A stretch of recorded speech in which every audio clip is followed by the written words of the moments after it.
क्या आपके साथ भी ऐसा होता है कि आप इंग्लिश बोलना तो चाहते हैं, पर आई एम हैप्पी या शी इज गोइंग के आगे आपकी गाड़ी ही नहीं बढ़ती? कल हमने वर्ब की फॉर्म सीखी थी, पर आज भी बहुत से स्टूडेंट्स मुझसे कहते हैं कि मैम, शब्द तो मिल गए, पर उन्हें जोड़कर लंबा और प्रोफेशनल सेंटेंस कैसे बनाएं? जब हम छोटे छोटे टुकड़ों में बात करते हैं, तो हमारी इंग्लिश बचकानी लगती है। और इसीलिए आज मैं आपको सिखाऊंगी एक जादुई ट्रिक, जिसे मैं कहती हूँ द इलास्टिक मेथड। इस मेथड से आप एक छोटे से 3 शब्दों के वाक्य को रबड़ की तरह खींचकर 20 शब्दों का एक शानदार और प्रोफेशनल सेंटेंस बना देंगे। और साथ ही मैं आपको ये भी क्लियर करूंगी कि कल सीखी हुई वर्ब की कौन सी फॉर्म को सेंटेंस में कहाँ और क्यों फिट करना है। स्वागत है आपका हमारी special series 5 day grammar magic के डे 4 में। आज हम रटेंगे नहीं, बल्कि सेंटेंस बनाने वाली मशीन बनाना सीखेंगे। मैं हूँ शिविका। चलिए इस जादुई सफर को शुरू करते हैं।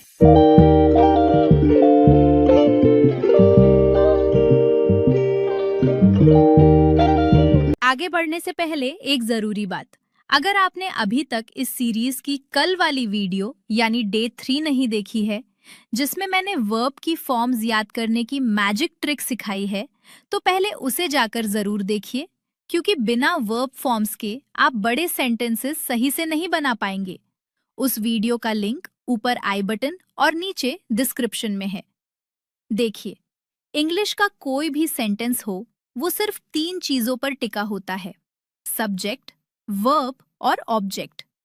लेकिन सबसे बड़ी कंफ्यूजन ये होती है कि वर्ब की कौन सी फॉर्म कब लगानी है। तो बहुत ध्यान से सुनिए। अगर आप अपनी रोज की आदत या कोई सच बता रहे हैं, तो हमेशा फर्स्ट फॉर्म यानी V1 लगाइए, जैसे आई ड्रिंक कॉफी। अगर आप बीते हुए कल की कोई बात बता रहे हैं, तो आंख बंद करके सेकंड फॉर्म यानी V2 लगाइए, जैसे आई ड्रैंक कॉफी येस्टरडे। और अगर कोई काम पूरी तरह खत्म हो चुका है, तो थर्ड फॉर्म यानी V3 का इस्तेमाल कीजिए, हैव या हैज के साथ, जैसे आई हैव ड्रंक कॉफी। अब इन्हीं फॉर्म्स को हम अपने इलास्टिक मेथड से खींचना सीखेंगे। मान लीजिए आपको कहना है आई लर्न इंग्लिश, यानी मैं इंग्लिश सीखती हूँ। ये आपका बेस है। अब इस छोटे से सेंटेंस को खींचना शुरू करते हैं। खुद से सवाल पूछिए, कहाँ? जवाब मिला, I learn English online on YouTube. अब इसमें समय जोड़िए, कब? I learn English online on YouTube every evening. अब इसमें एक मकसद यानी वाई जोड़िए, I learn English online on YouTube every evening to improve my communication skills. देखिए, कहाँ आप I learn English पर अटके थे और कहाँ अब आप 15 शब्दों का एक फर्राटेदार वाक्य बोल रहे हैं। अब एक उदाहरण बीते हुए कल का लेते हैं, जहां हम V2 का इस्तेमाल करेंगे। छोटा सेंटेंस है, I bought a phone, यानी मैंने एक फोन खरीदा। अब इसे इलास्टिक मेथड से खींचते हैं। I bought a new smartphone from the market last Sunday because my old phone was not working. यानी मैंने पिछले रविवार बाजार से एक नया स्मार्टफोन खरीदा, क्योंकि मेरा पुराना फोन काम नहीं कर रहा था। यहाँ आपने देखा, bought वर्ब की सेकेंड फॉर्म है, क्योंकि बात पुराने समय की हो रही है, और बिकॉज लगाकर हमने सेंटेंस को प्रोफेशनल बना दिया। चलिए कुछ और प्रैक्टिकल उदाहरण देखते हैं, ताकि आपको ये पूरी तरह समझ आ जाए। मान लीजिए आप कहना चाहते हैं ही प्लेज। इसे बड़ा करते हैं, he plays cricket with his friends in the playground every weekend to stay fit and healthy. यानी वह फिट और स्वस्थ रहने के लिए हर सप्ताहत अपने दोस्तों के साथ खेल के मैदान में क्रिकेट खेलता है। देखिए, एक छोटा सा ही प्लेज अब कितना असरदार लग रहा है। अगर आप ऑफिस में हैं और आपको कहना है I am writing an email, तो इसे प्रोफेशनल कैसे बनाएंगे? बोलिए, I am writing a professional email to my manager regarding the leave application for next month. यानी मैं अगले महीने की छुट्टी के आवेदन के संबंध में अपने मैनेजर को एक प्रोफेशनल ईमेल लिख रही हूँ। जब आप इस तरह से डिटेल जोड़ते हैं, तो सुनने वाले को लगता है कि आपको इंग्लिश पर पूरी पकड़ है। जब भी आप अपनी बात को और लंबा खींचना चाहें, तो 3 जादुई शब्दों को अपना पक्का दोस्त बना लीजिए: हु, विच और बिकॉज। ये शब्द 2 वाक्यों को फेविकोल की तरह जोड़ देते हैं। जैसे, I have a friend who speaks great English. मेरा एक दोस्त है जो बहुत अच्छी इंग्लिश बोलता है। I have a car which is red. मेरे पास एक कार है जो लाल रंग की है। I am practising English because I want to go abroad. मैं इंग्लिश की प्रैक्टिस कर रही हूँ क्योंकि मैं विदेश जाना चाहती हूँ। चलिए, अब इन तीनों वर्ब्स के 5-5 और उदाहरण देखते हैं उनके हिंदी मतलब के साथ। फर्स्ट फॉर्म V1 के उदाहरण: I drink tea every morning in my balcony to feel fresh. मैं ताज़ा महसूस करने के लिए हर सुबह अपनी बालकनी में चाय पीती हूँ। They play football in the local ground every Sunday with their neighbors. वे हर रविवार अपने पड़ोसियों के साथ स्थानीय मैदान में फुटबॉल खेलते हैं। She speaks English very confidently during her office presentations. वह अपने ऑफिस के प्रेजेंटेशन के दौरान बहुत आत्मविश्वास से इंग्लिश बोलती है। We go to the gym at 6 a.m. to maintain a healthy lifestyle. हम एक स्वस्थ जीवन शैली बनाए रखने के लिए सुबह 6 बजे जिम जाते हैं। My father reads the newspaper daily while having his breakfast.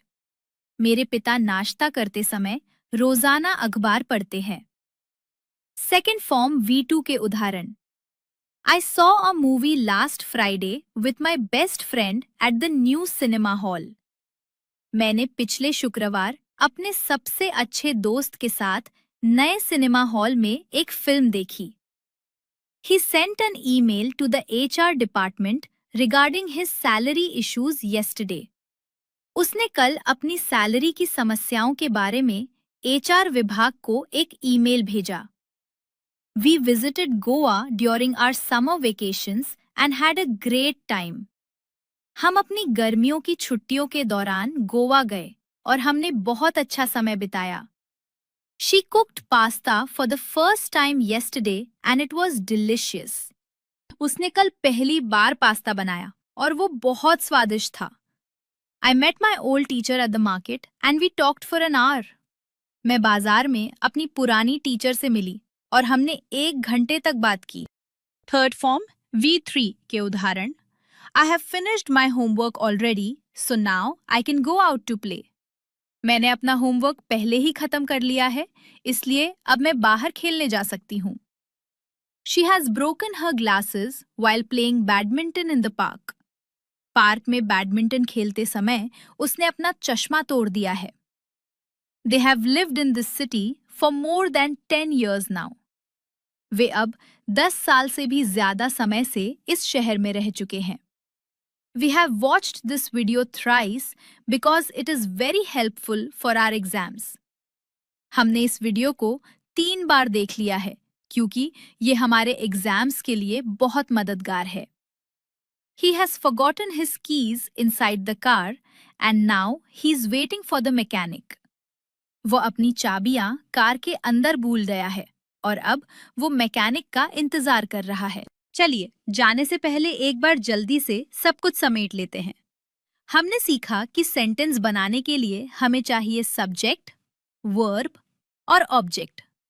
Verb की सही फॉर्म चुनिए। आदत के लिए V1, पुराने काम के लिए V2 और खत्म हो चुके काम के लिए V3। फिर अपने छोटे सेंटेंस में 4 सवाल पूछिए: हाउ, वेयर, व्हेन और व्हाई। जैसे जैसे आप इन सवालों के जवाब जोड़ते जाएंगे, आपका सेंटेंस इलास्टिक की तरह खिंचता जाएगा और छोटा बच्चा भी एक प्रोफेशनल इंग्लिश बोलने वाला बन जाएगा।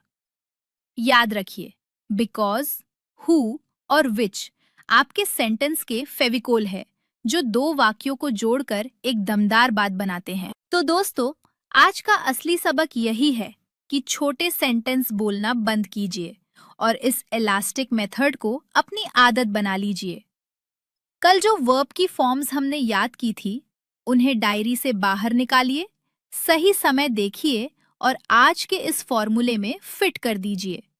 याद रखिए, प्रैक्टिस ही आपको परफेक्ट बनाएगी। आज का होमवर्क नोट कीजिए। मैं आपको एक छोटा सेंटेंस दे रही हूँ। She watches videos. अब आपकी बारी है। इसे इलास्टिक मेथड से जितना बड़ा कर सकते हैं, उतना बड़ा करके कमेंट्स में लिखिए। और ध्यान रखिएगा कि वर्ब की सही फॉर्म ही इस्तेमाल हो। मैं हर एक कमेंट को पर्सनली चेक करूंगी और आपको फीडबैक दूंगी। वीडियो को शेयर कीजिए और आज से ही बड़े सेंटेंस बनाना शुरू कर दीजिए। सीखते रहिए, बोलते रहिए। मैं हूं शिविका। मिलते हैं अगली क्लास में।